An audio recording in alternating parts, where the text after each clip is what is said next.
The man who could barely pay his electric bill found $50,000 in cash sitting alone beside an ATM on a rainy Friday evening. And by sunrise, a billionaire he had never met would be standing on his front porch because of what he chose to do next. The rain tapped softly against the windshield of Ethan Walker's aging Ford F-150 as he pulled into the parking lot of a small grocery store outside Cedar Ridge, Ohio. The neon sign above the entrance flickered through the drizzle, casting pale reflections across the wet pavement. Ethan shut off the engine and sat for a moment, staring at the folded utility bill resting on the passenger seat. It was overdue. Again. He rubbed a hand across his jaw and exhaled slowly. None of it was new. The mortgage payment was late. His daughter Lily needed new shoes for school. The transmission on his pickup truck made a sound that worried him every time he drove more than 10 miles. Still, he pushed the thoughts aside and stepped into the rain. Responsibility had a way of moving forward whether life felt ready or not. Inside the grocery store, he bought milk, bread, and the cheapest pasta he could find. At the checkout counter, he counted every dollar carefully before sliding the bills across to the cashier. She smiled apologetically when his card declined the first time. Ethan only nodded and tried again. No complaint. No embarrassment. Just quiet patience.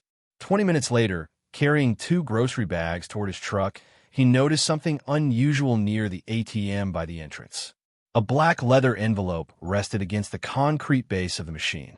At first, he assumed someone would return for it, but the parking lot remained empty except for a minivan pulling away and an elderly couple loading groceries.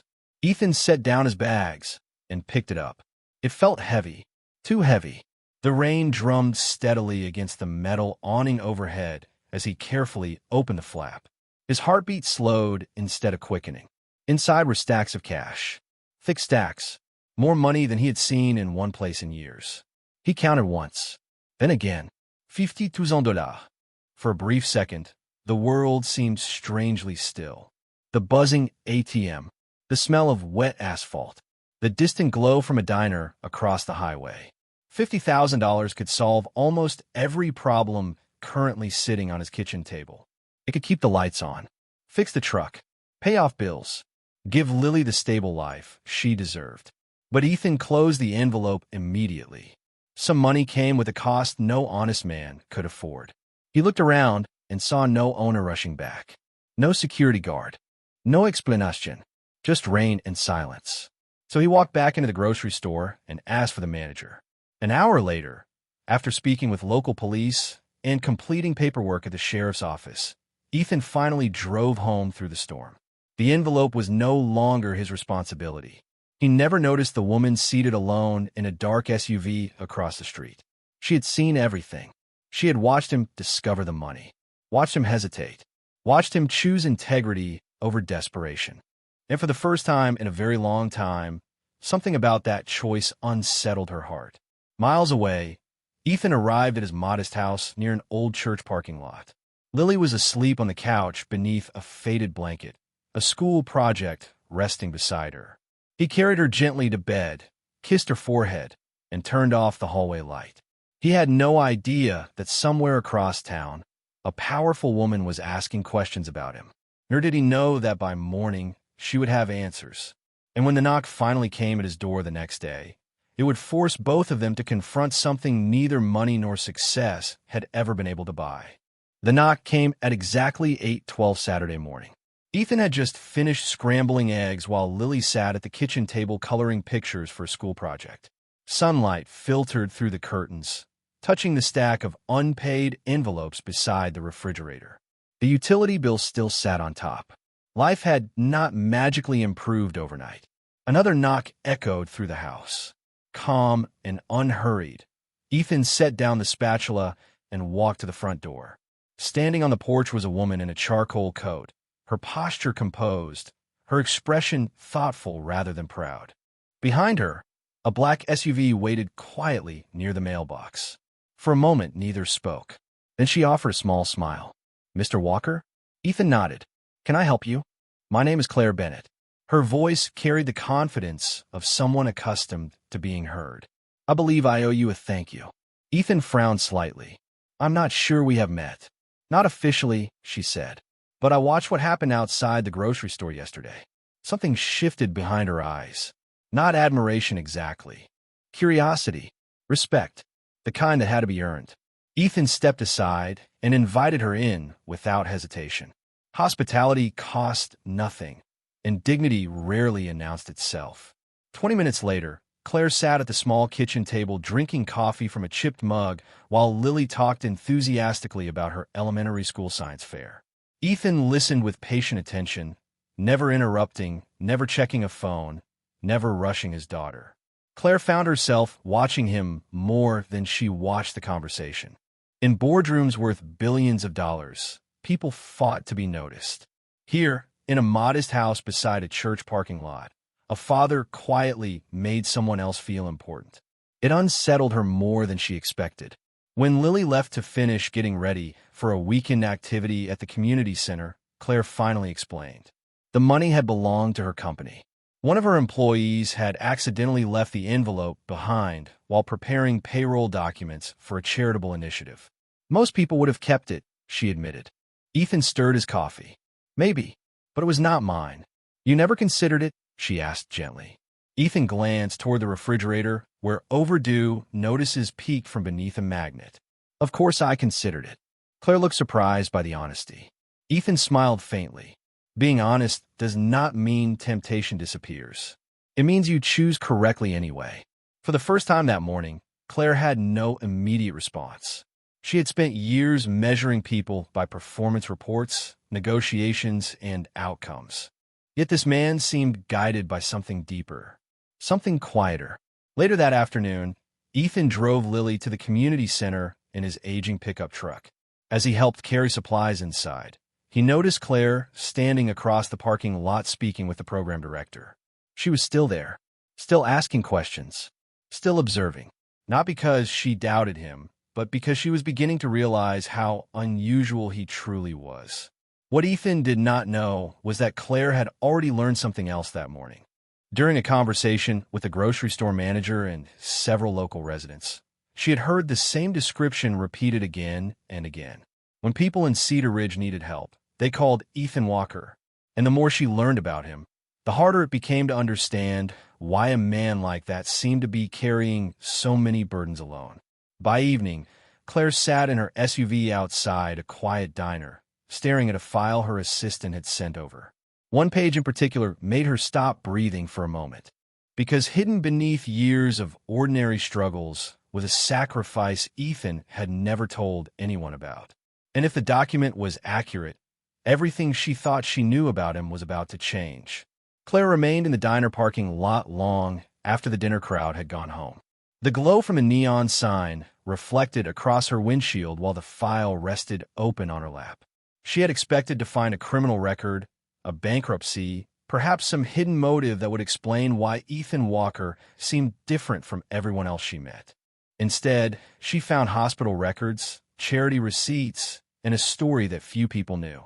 3 years earlier, after his wife passed away from a long illness, Ethan had emptied nearly all of his savings to cover treatments that insurance would not pay for. Then, after her death, he quietly continued making monthly donations to a support fund for families sitting in the same hospital waiting room he once knew so well. The donations were small, sometimes only $20, sometimes $50, yet they had continued even during months when his own bills were overdue. Claire stared at the page. Wealth had introduced her to generosity before, but sacrifice was something else entirely. The next Monday morning, life resumed its ordinary rhythm for Ethan. He dropped Lily off at school, smiling as she disappeared down a crowded school hallway with her backpack bouncing against her shoulders. Then he drove his pickup truck toward the construction supply warehouse where he worked. The transmission rattled again. He made a mental note to check it himself later. Money for repairs simply did not exist. What Ethan did not know was that Claire had begun quietly appearing in places connected to his life, not to investigate him anymore, but because she found herself drawn to the evidence of who he was when nobody important was watching. She saw him help an elderly customer load lumber into a vehicle without being asked. She watched him spend part of his lunch break repairing a loose wheelchair ramp outside a community center. He never announced these things, never posted about them, never expected recognition. He simply noticed needs and responded to them. One chilly afternoon, Claire finally approached him again. They stood outside a small grocery store where shopping carts rattled in the autumn wind. "Do you always do that?" she asked. Ethan looked puzzled. "Do what?" "Help everyone." He laughed softly. "Not everyone." Then he glanced toward an older man struggling with grocery bags and walked over to assist him before finishing the conversation. Claire watched in silence. A few years ago, she would have called such behavior inefficient. Now, she felt something she could not quite name. Perhaps admiration. Perhaps regret. Later that week, a new obstacle arrived. Ethan opened his mailbox and found a final notice regarding his mortgage. The amount due was larger than he expected, larger than he could manage. For several seconds, he stood quietly beside the mailbox as cold wind moved through the neighborhood. Then he folded the notice, slipped it into his jacket pocket, and continued inside. Lily was waiting at the kitchen table with homework questions. She deserved his attention more than his anxiety did. That evening, Claire happened to call. She immediately sensed something was wrong. Ethan answered politely, but his voice carried a heaviness she had not heard before. Still, he refused to discuss his own troubles. Instead, he asked about a literacy program she had recently mentioned supporting. Even burdened by his own problems, he remained interested in helping others. After ending the call, Claire sat alone in her office overlooking downtown Columbus. For the first time in years, quarterly reports and investment forecasts felt strangely unimportant. Because somewhere in Cedar Ridge, a man who could barely keep his own house was still finding ways to carry other people. And as she stared out at the city lights, Claire made a decision that would bring her closer to Ethan's world than ever before. The next morning, she arrived unannounced at the warehouse with a volunteer badge around her neck and a question that neither of them was fully prepared to answer. The next morning, Ethan looked up from shipment manifest and nearly dropped his pen. Claire Bennett stood near the warehouse entrance wearing blue jeans, work boots, and a volunteer badge from the Cedar Ridge Community Renewal Project. For a second, the image felt completely out of place. The billionaire who managed companies worth more than he could imagine was standing beside stacks of lumber and drywall, as if she belonged there. "What are you doing here?" he asked. Claire smiled. "Learning." Ethan shook his head, amused despite himself. "Most people read a book for that. Most books do not know you," she replied. The answer lingered longer than either of them expected. Throughout the morning, Claire followed volunteers helping renovate an aging community center near the church parking lot. She painted walls, carried supplies, and listened more than she spoke. Ethan noticed something unusual. She was not pretending. She was genuinely trying to understand the people around her. By lunchtime, they sat on folding chairs sharing sandwiches while children played basketball nearby. For the first time, conversation moved beyond polite curiosity. Claire spoke about growing up in a wealthy family where achievement mattered more than connection. Ethan spoke carefully about loss, responsibility, and the strange loneliness that can exist even inside a crowded room. Neither revealed everything, but both revealed enough. Something was changing. Later that afternoon, a volunteer accidentally damaged a shipment of materials worth several $100s. The young man looked devastated, apologizing repeatedly. Ethan stepped in before anyone could criticize him. "Mistakes happen," he said calmly. "We fix them and keep going." Then he spent an hour helping the volunteers salvage what they could. Claire watched quietly. In her world, mistakes often carried consequences measured in contracts and careers. Ethan measured them differently. He seemed more interested in preserving a person's dignity than assigning blame. The realization stayed with her long after the workday ended. That evening, Ethan drove home in his aging pickup truck as the sun settled behind the Ohio fields. Waiting inside the mailbox was another reminder from the mortgage company. The deadline was approaching fast. He folded the letter and slipped it into his pocket before entering the house. Lily was sitting at the kitchen table, working on a presentation about community heroes. "Dad," she asked, "can a regular person be a hero?" Ethan smiled while helping her organize note cards. "Most heroes are regular people. He never imagined Claire would hear those words. Yet the following day she found herself standing in the school hallway after donating books to the elementary library. Through a partially open classroom door, she watched Lily proudly present her project. Several students chose athletes or celebrities. Lily chose her father. She described how he worked hard, helped neighbors, and always kept promises. Ethan never knew she had written it. Claire felt her throat tighten unexpectedly. Wealth had earned her respect. Ethan had earned something far rarer. That evening, she sat alone in her office reviewing reports she could barely focus on. Numbers filled the screen, but her thoughts remained in Cedar Ridge. Then a message from her assistant appeared. It contained updated financial information about Ethan's mortgage situation. The news was worse than she feared. Unless something changed soon, he could lose the home he had fought so hard to keep. Claire immediately knew she wanted to help. But she also understood something important now. Ethan Walker would never accept charity disguised as pity. And as she stared at the city lights beyond her office window, she began searching for a way to help him without taking away the very dignity that had made her admire him in the first place. The answer arrived on a gray Thursday afternoon, not through a conversation, but through a file Claire almost never would have seen. She was reviewing documents connected to a community housing grant when one name caught her attention. Ethan Walker. Curious, she opened the application records. What she found stopped her cold. 3 years earlier, after his wife passed away, Ethan had qualified for emergency housing assistance. He had been approved for nearly $15,000. Yet the record showed he declined the money. Claire read the explanation twice. Another family at the time had been facing immediate eviction after a medical crisis. Ethan had quietly asked the program director to transfer the available funds to them instead. He had never told anyone.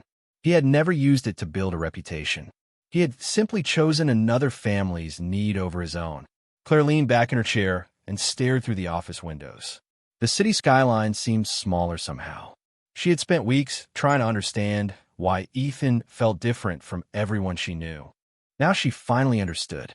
His kindness was not occasional. It was consistent. It appeared when nobody was watching. It appeared when it cost him something. The next Saturday, Claire drove to Cedar Ridge and found Ethan helping repair benches outside the community center near the church parking lot. Autumn leaves drifted across the pavement while children played nearby. Ethan looked up as she approached. "You are becoming a regular around here," he said with a smile. "Maybe I like the company," Claire replied. For a moment, neither looked away. Something softer had entered their conversations recently. Not romance exactly. Not yet. But trust was beginning to take root. As they worked side by side, Claire finally asked a question that had lingered in her mind for days. "Why did you give away the housing assistance?" Ethan paused, surprised. "You found that." "I did." He tightened a bolt before answering. "Because they needed it more. That was your home at risk." "Yes." "And you still gave it away?" Ethan looked toward the basketball court, where several children laughed beneath the afternoon sun.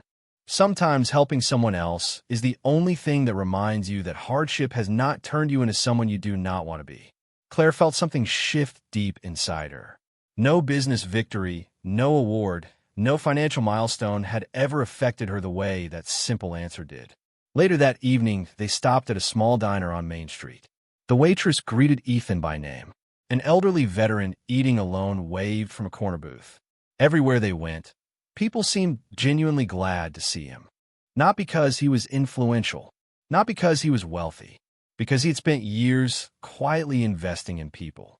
Claire found herself smiling more than she had in months. Yet while the evening brought warmth, another problem was quietly growing. When Ethan arrived home, a certified letter waited beside the mailbox. He opened it beneath the porch light. The mortgage company had issued a final warning. Unless the overdue balance was resolved soon, formal proceedings would begin. The amount required was impossible for him to gather in time. For several long seconds, he stood silently with the letter in his hand. Then he folded it carefully and walked inside. He did not complain. He did not panic. Lily was practicing her presentation at the kitchen table, and she needed encouragement more than he needed sympathy. Across town, Claire sat in her SUV, thinking about the man she was beginning to admire far more than she intended. She now understood something important. Ethan's greatest strength was also his greatest vulnerability. He would sacrifice for everyone else before asking for help himself. And as she watched the lights of Cedar Ridge glow against the darkening sky, she made a decision. She would find a way to stand beside him. But neither of them knew that someone else had already noticed Ethan's financial struggles, and the next challenge would test not only his dignity, but the fragile trust that had begun growing between them. The following week brought the first real strain between hope and reality. Ethan continued waking before sunrise, driving his aging pickup truck to work, and pretending the stack of overdue notices on his kitchen counter did not exist.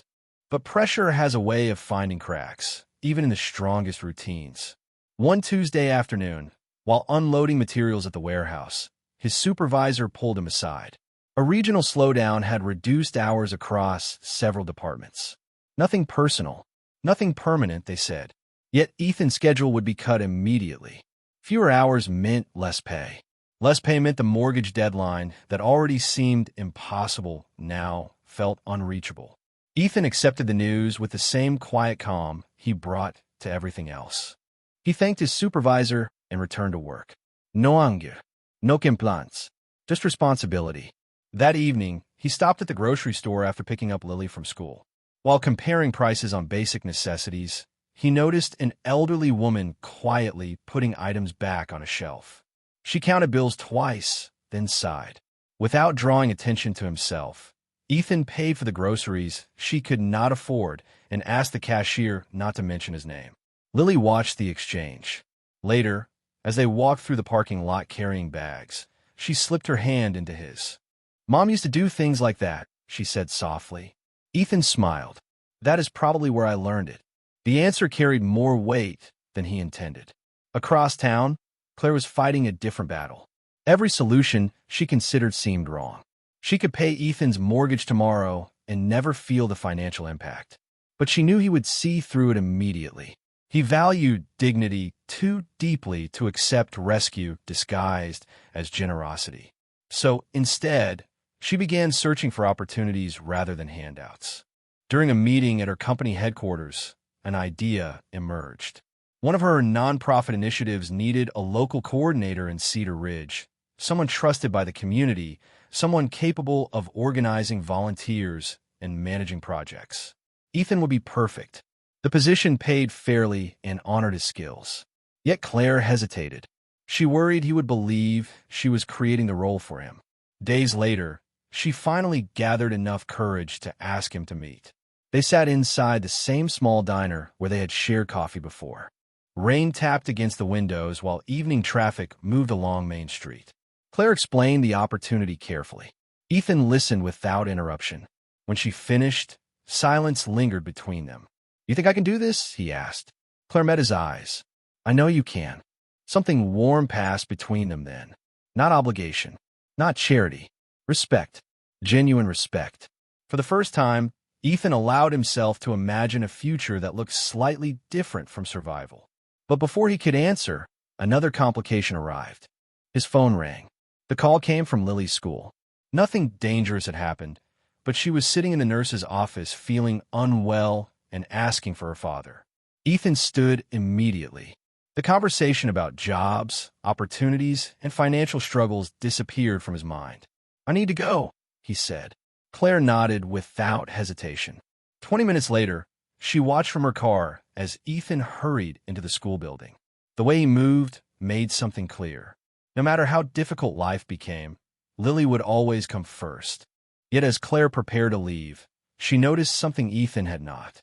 Parked across the street was a vehicle she did not recognize. And inside sat a man studying Ethan's house address on a printed document. Whatever he wanted, it had something to do with Ethan's financial troubles. And Claire suddenly feared the challenge approaching them might be far bigger than a missed mortgage payment. The next few days unfolded beneath a cloud of uncertainty neither Ethan nor Claire could fully explain. Ethan accepted the community coordinator position after careful thought, not because it solved every problem, but because it allowed him to serve people while providing stability for Lily. The decision felt right. Honest work always did. On Monday morning, he drove his pickup truck to the community center and began meeting volunteers, local pastors, and nonprofit partners. For the first time in months, he felt a small measure of hope. Yet hope did not erase deadlines. The mortgage balance still waited. The overdue utility bill still sat folded in a kitchen drawer. Reality remained stubborn. That afternoon, Claire visited the center to review plans for several renovation projects. She found Ethan helping a teenage volunteer organize donated school supplies. The young man had accidentally mixed inventory records and looked embarrassed. Ethan simply smiled and spent 20 minutes helping him sort everything back into place. No criticism, no frustration, just patience. Claire noticed the same pattern she had seen again and again. Ethan treated mistakes as opportunities to encourage rather than opportunities to judge. The realization warmed her more than she expected. Their friendship deepened naturally after that. They shared coffee between meetings, exchanged stories about childhood memories, and occasionally laughed in ways that surprised them both. One evening, after finishing work at the community center near the church parking lot, they sat on a bench watching children play under the fading autumn sunlight. Neither spoke for a while. Silence felt comfortable now. Finally, Claire asked, "Do you ever get tired of carrying everyone else's problems?" Ethan thought for a moment. "Sometimes, but people carried me when I needed it." Claire looked at him carefully. "You rarely let anyone carry you." The observation landed closer to the truth than she realized. Before Ethan could answer, his phone vibrated. It was another call from the mortgage company. He stepped away briefly, listened quietly, thanked the representative, and ended the conversation. When he returned, the heaviness in his eyes had deepened. He did not explain. Claire did not push, but both understood the pressure was growing. Meanwhile, the mystery of the unknown man began to take shape. Through a contact in Cedar Ridge, Claire learned he worked for an investment group that specialized in purchasing distressed properties. Ethan's mortgage had apparently attracted their attention. The company was legal, professional, and aggressive. If Ethan missed the final deadline, they intended to acquire the property quickly. The discovery unsettled Claire. She knew exactly how such firms operated. They were not interested in homes. They were interested in opportunities. A few days later, Ethan returned home after picking Lily up from school. Sitting beside the mailbox was an envelope delivered by courier. Inside was a formal notice outlining next steps if payment was not received. Lily noticed his expression immediately. "Bad news?" she asked quietly. Ethan forced a gentle smile. "Just grown-up paperwork." Then he helped her with homework, cooked dinner, and listened to her talk about an upcoming school event.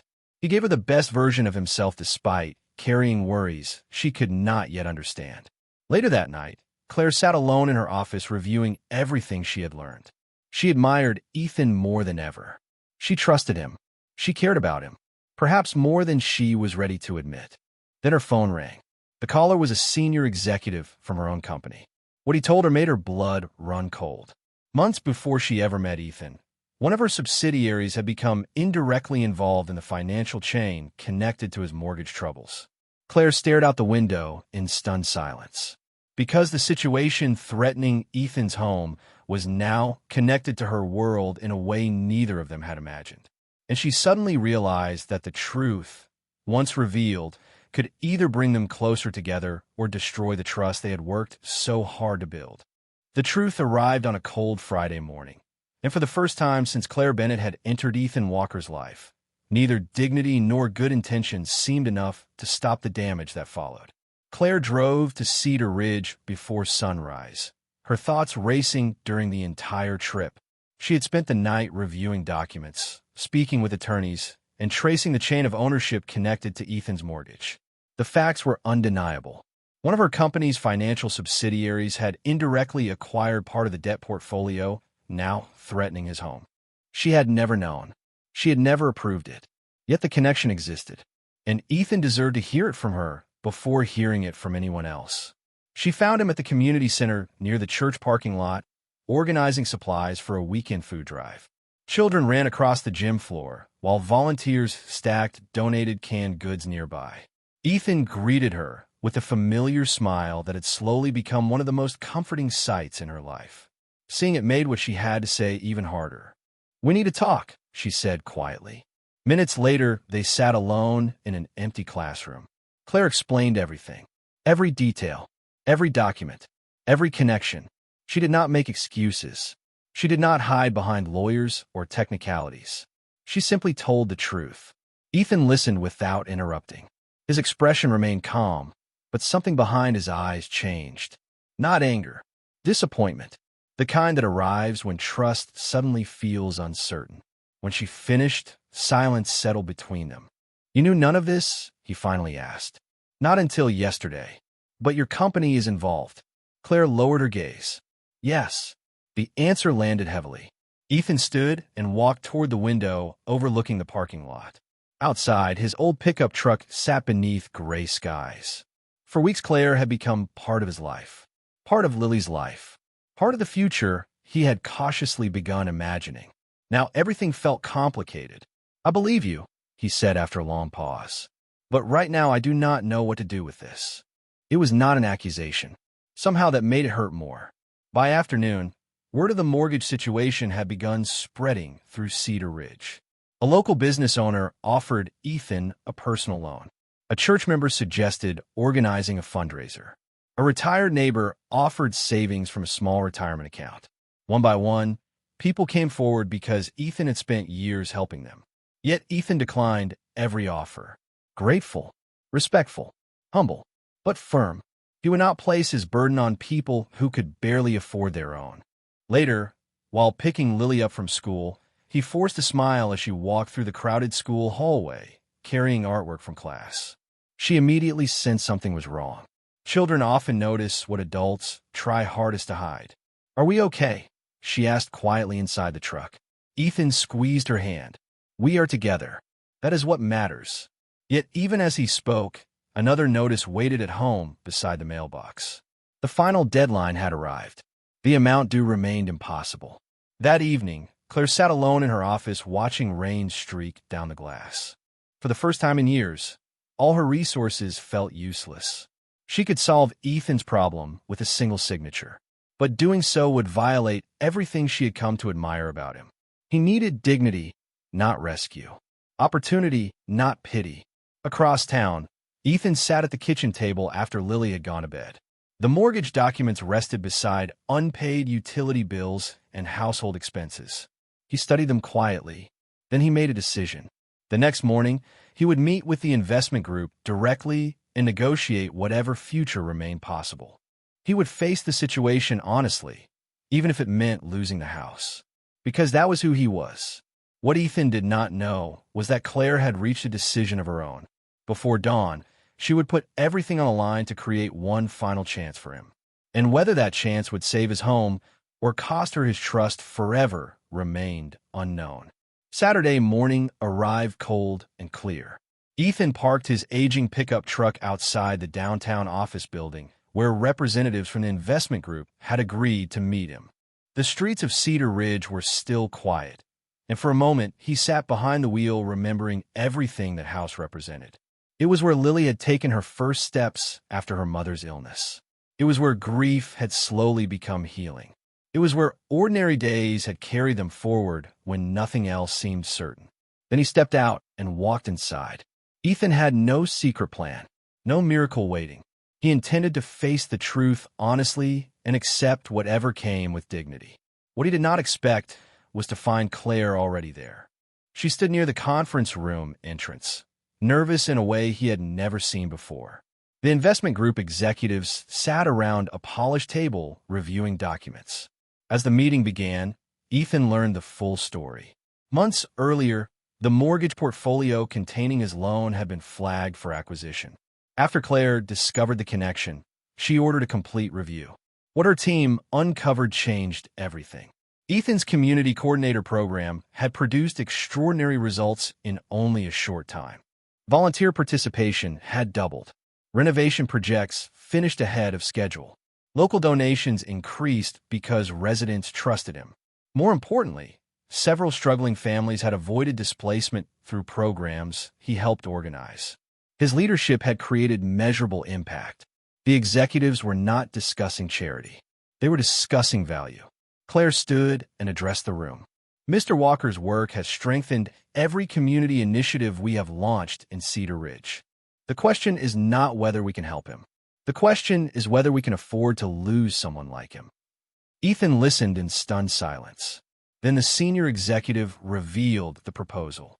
The company wanted to expand the community development program across multiple counties. They needed a regional director, someone trusted, someone proven, someone capable of building relationships where spreadsheets could not. The position came with a professional salary, long-term stability, and performance-based funding for community projects. Ethan immediately understood what mattered. This was not a gift.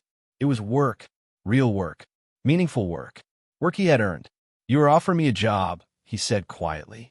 "We are offering you an opportunity," the executive replied, "because you created value before anyone promised you a reward." For several seconds, Ethan could not speak. Outside the conference room windows, morning sunlight reflected across storefronts and parked cars. The world looked exactly the same. Yet everything had changed. The new position would allow him to resolve the mortgage through his own efforts, not through pity, not through rescue, through responsibility and earned opportunity. Across the table, Claire watched his expression soften. Some of the distance created by recent events finally began to disappear. Later that afternoon, Ethan and Claire sat together outside a small diner on Main Street. The same diner where so many conversations had begun. Neither hurried to speak. Finally, Ethan turned toward her. "You could have solved this with money." Claire nodded. "Yes, but you did not, because that would have been about making myself feel better." Her voice was steady. "I wanted to respect the man you are." Ethan looked down for a moment. Then he smiled. It was the first completely unguarded smile she had seen in days. "Thank you," he said. "Not for helping me, for understanding me." In the weeks that followed, life did not become perfect. Life rarely does, but it became stable. The mortgage was brought current through Ethan's new position. The utility bills were paid. The old house remained filled with laughter and ordinary moments. Lily thrived. At a school event in a crowded hallway decorated with student artwork, she proudly introduced Claire to her teachers. Not as a billionaire, not as a business leader, simply as someone important to their family. One crisp autumn evening, the community gathered near the church parking lot for the dedication of a renovated neighborhood center. Families filled folding chairs. Children played beneath strings of lights. Volunteers shared food and stories. When Ethan stepped forward to speak, the crowd grew quiet. He looked at the faces around him and shook his head softly. "People keep thanking me," he said, "but the truth is that every good thing here happened because people chose to help one another." He paused. "The strongest communities are built by ordinary people who keep showing up for each other." Applause followed, but what mattered more was the feeling that settled over the evening. Respect, recognition, belonging. Claire stood near the back, watching the man who had once returned $50,000 when nobody expected him to. She finally understood what had drawn her to him from the beginning. It was never about what he possessed. It was about what he protected, his integrity, his responsibility, his quiet strength. Long after the crowd dispersed, Ethan and Claire remained beneath the glow of the parking lot lights. The air was cool. The future remained unwritten. Yet for the first time, neither felt alone. Some people change your life through power. Others change it through kindness. And sometimes the greatest second chance arrives not when someone saves you, but when they see your worth and give you the opportunity to stand on your own. That night, as Ethan drove home with Lily beside him and Claire following behind, the old pickup truck rolled down the familiar road toward the house that almost slipped away. The porch light glowed warmly in the darkness. Home, earned, protected, and filled once again with hope.